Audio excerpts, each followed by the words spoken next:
Hello, boys and girls, ladies and gentlemen. I am back. Yes, I know it has been quite some time. 3 week break. School has been hectic as hell. But I'll try to get back onto a decently regular schedule. Because there's a lot of advice that needs to be given as I am finding out. Which is cool because I like to give advice to people and I like to try to help people. So, once again, welcome to Relationship 101. I am your host, Super Flash 2099, and hopefully this will be a very enlightening video after a 3 week break. That this will, it'll give you some insight to some stuff you might not know. Once again, I have a list. This is what happens when it takes a while for me to do a video and people ask me questions or stuff comes up in my friends' lives, and I make lists. Lists are good. I have a friend who makes a list every day and she makes sure she checks off everything on it. Love you, Lindsay. So this week we'll start off with, there's a lot on my list. I don't know where to start. It's just there's just like a cornucopia of topics to talk about. You know what? I will start with friends' opinions. I may have covered this before in relationships, but I think I'll go more into depth this time. When it comes to a friend's opinion, friends' opinions are very, very valuable. Don't get me wrong about that. If your friend thinks the person you're with happens to be a cheater or they're conniving or they're using you, your friend's opinion is very worth listening to because your friend is trying to help you. They're trying to tell you something that is actually beneficial to you, to your friendship with them.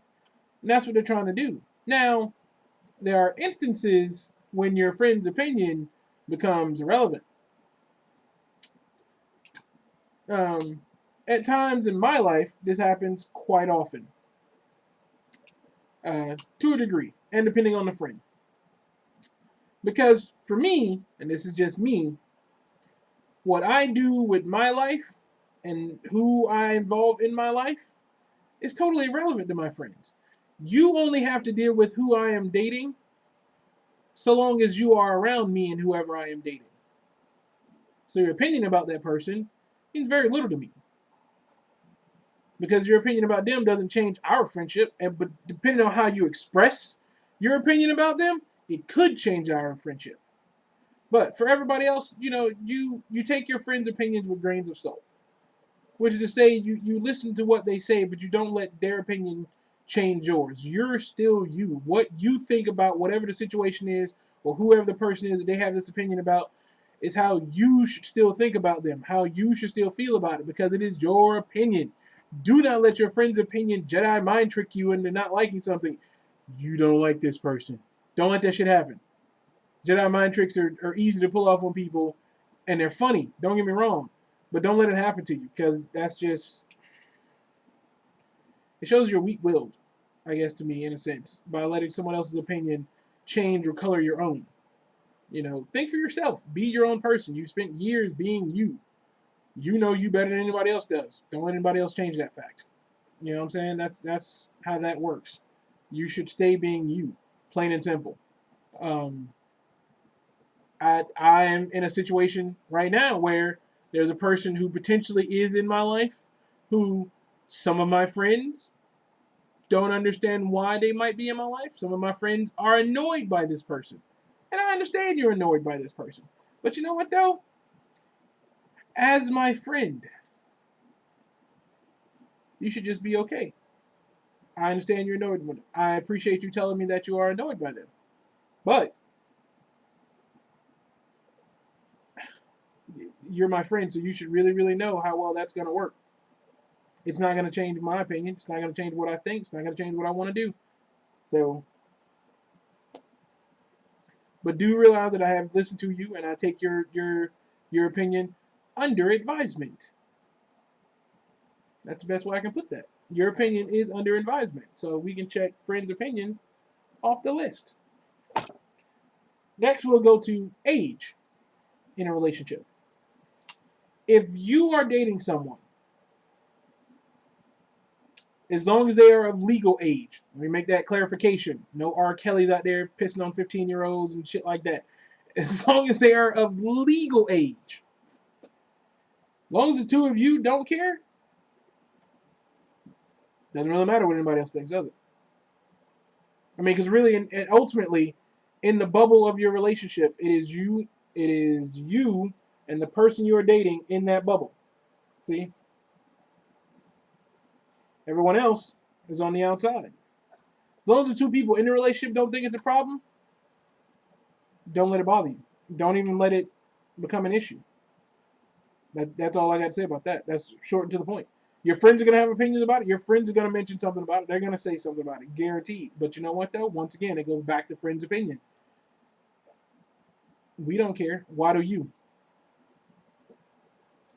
That's just, if it doesn't bother me, why should it bother you? I understand everybody's got their own moral compass about things in life, and your moral compass is points in whatever direction north is for you, and that's cool. I completely get it, but don't force. Once again, don't force your opinion on how something should be onto my life. That's not fair to me. It's not fair to our friendship either. You want to stay friends? Stop doing dumb shit that makes me not want to think about being friends with you anymore. That's just how that works. Um, Next two topics kind of go hand in hand to me, in my opinion. But I'll cover them anyway. Winning in a relationship. When I say winning in a relationship, I mean I literally mean winning in a relationship. Like whether it's winning an argument, winning a game of cards, winning in a video game with your significant other, whatever. Winning in the relationship. If you know your significant other, the person you are dating, is a very sore loser, from time to time, you should probably not win. Like if you've beaten them in almost everything you've ever played with them in, don't don't always win. Lose at some point in time. Because that shit becomes annoying after a while. It can eventually grow into a situation where they no longer want to do anything with you because they know they're always gonna lose. And nobody wants to do anything that they know they're gonna lose at. And be a gracious winner. Don't be a jackass winner. Don't be like, I beat you, ha ha ha. And then you know they're a sore loser, and you're sitting here being all jackassery and shit, being straight douchebag. They'll stop wanting to do anything with you that involves any kind of competition, because they won't want to do it, and you lose a component of your relationship. If doing things together like that was part of your relationship, you will lose that block, that building block of your relationship. And once it's gone, it's hard to get back. And then what are you gonna do? Once you've lost that, you're kind of screwed to a degree. You know, and relationships can start falling apart from that point. And you don't want that. You don't want to end up missing that block from the relationship because you just can't give up winning. Which ties into the next topic. Like I said, knowing when something is wrong. Know that your significant other is a sore loser, or is just a bad loser, and that when you keep winning, and they get that look on their face that tells you something is wrong, act like you know something's fucking wrong. Don't just brush it off, because that's annoying as shit. You know something is bothering me, and whether they say something to you or not, you're dating them, so their emotional state should mean something to you. But by you not acknowledging that something is wrong and just going, something wrong, and they go, no, I'm fine, and you go, all right, and go back to what you're doing, you're basically telling them, fuck you, I don't care how you feel. And I understand some people will say, well, they don't want to tell me, they don't want to talk about it, why am I going to push it? And I know I've said some people need to vent, and sometimes people just need to be angry on their own or whatever, but there are times in a relationship where you should take the opportunity to act like you know what's going on in your person's life, and know that something's bothering them, and say something and try to help to make them feel better, especially if you're the reason that they're pissed off right now. If you did it, get off your ass and make sure they're okay.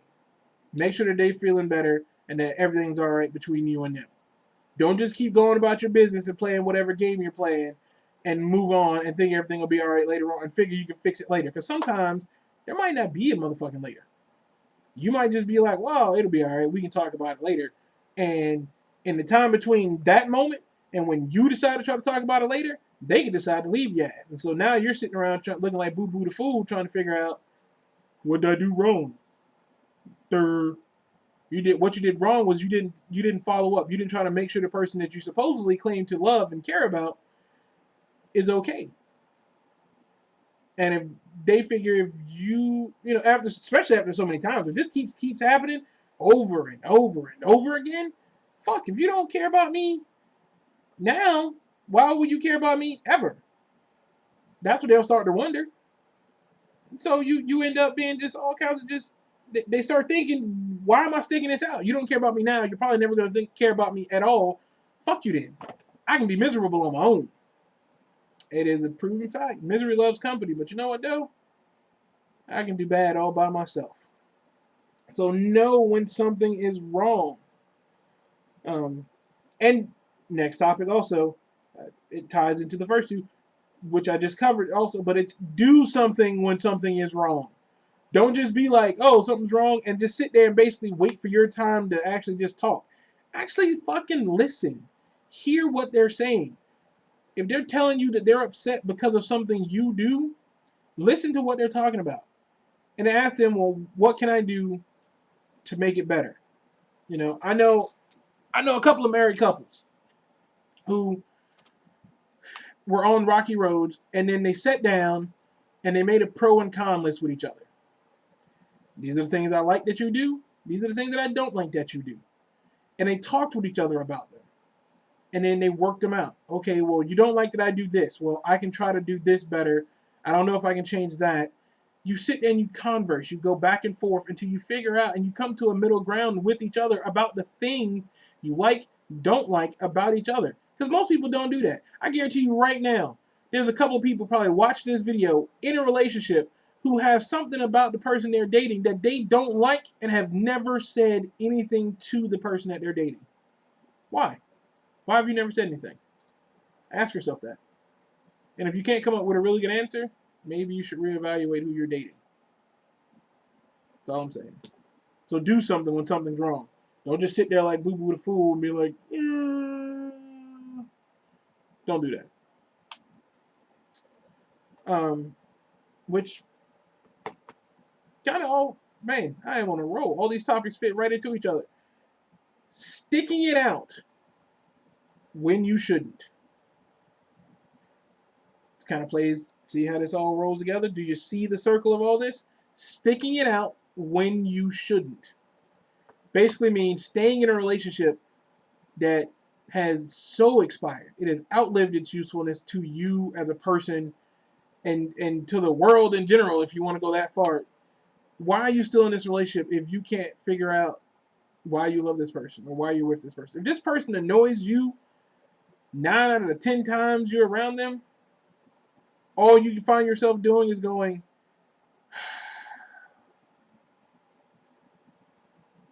and giving them that look of, why am I dating you? And you can't give yourself a good answer about why you're dating them. And get out of the fucking relationship. No relationship is worth your self-respect or your time if you are in this relationship and it's going downhill and it's going south. There's no point. Look here, captains went down with the ship. You don't have to be the captain. Rules don't state like that no more. Get out. Get out of the relationship. Walk away. Look them in the face and tell them it was a fun ride. I love you. I loved you. But it's not here anymore. We aren't there anymore. We aren't here anymore. And it's not going to work. And walk away. Don't spend years of your life with a person that all you do is every day wonder, why am I with you? All you do is annoy me. All you do is get on my nerves. And in some cases, all you do is belittle me. So why am I with you? Somebody, somewhere out there will like you, love you, be with you for who you are without trying to change anything about you. That is reality. That is the truth. Don't stick out a relationship that's not worth it. Bottom line. Now I'm going to talk about standards for dating.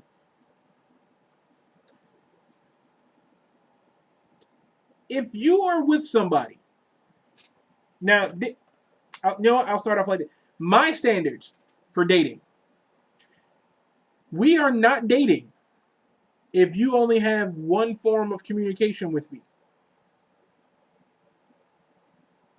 That's just me.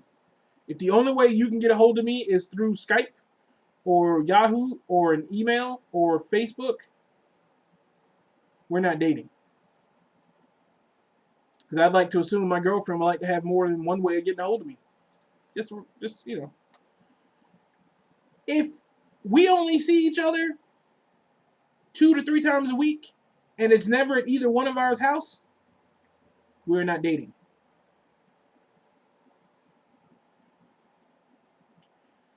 If the prospect of sex, because for me, sex cements a relationship. It basically says that there's a level of commitment.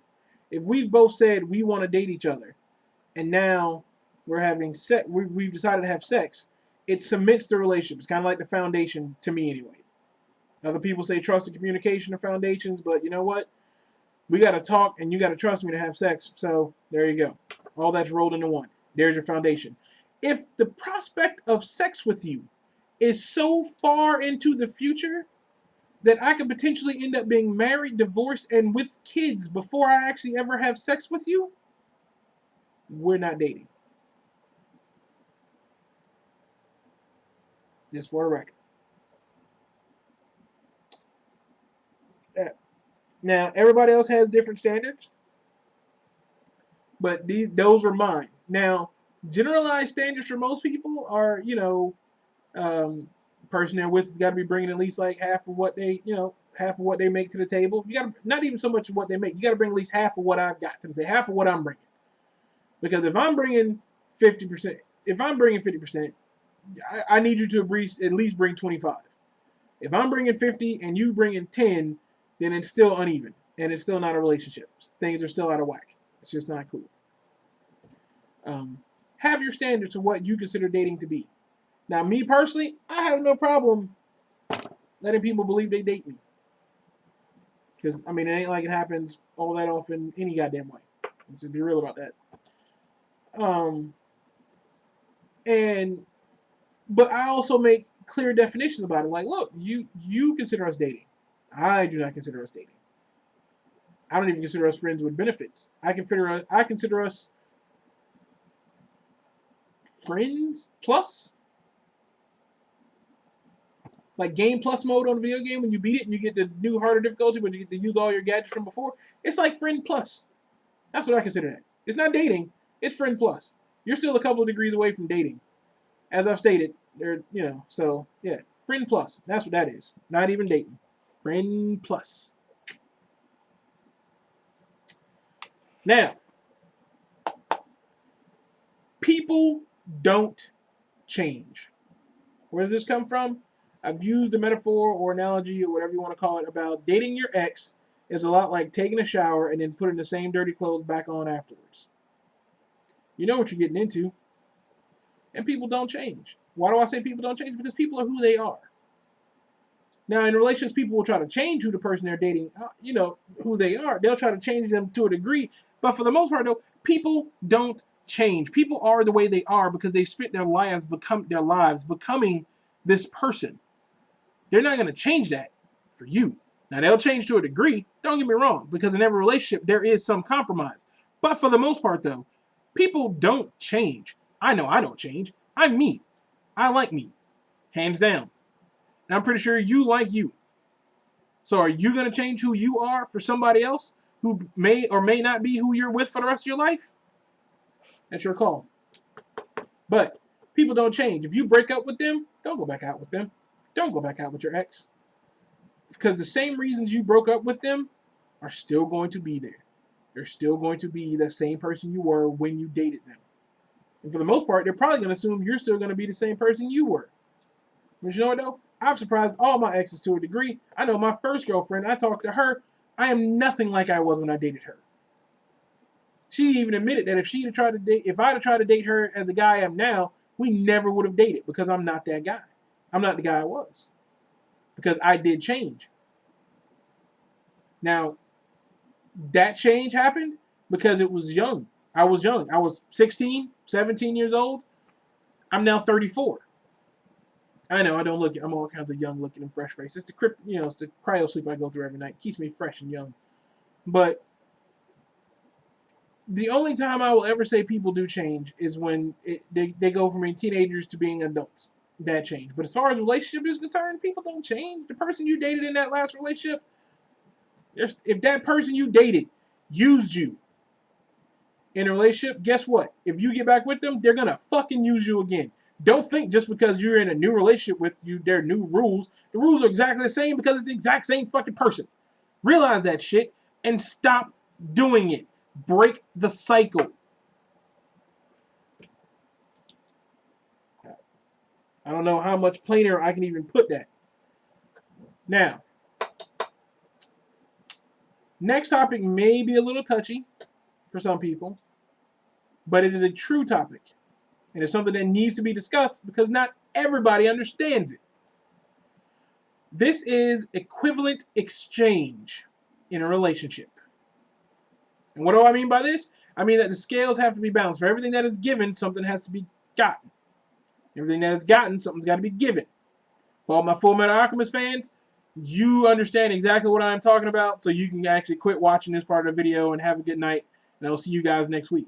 For those of you who don't know, equivalent exchange means that if we are dating and you ask me to pay your bill, to pay a bill, whatever bill it is,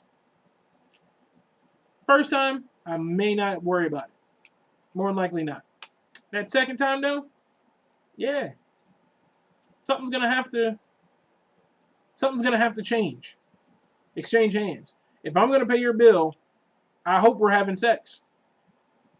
If we're not having sex, I hope you're cooking dinner, washing the clothes, washing the dishes, cleaning the kitty box, taking the dog for a walk, taking out the something. Has to be an even exchange between the two of us. Because the reality is, until I put a ring on it, we're like in a business agreement. And I'm just saying, and personally speaking, it's like a business arrangement. We are partners in this new firm called us, and we're equal partners.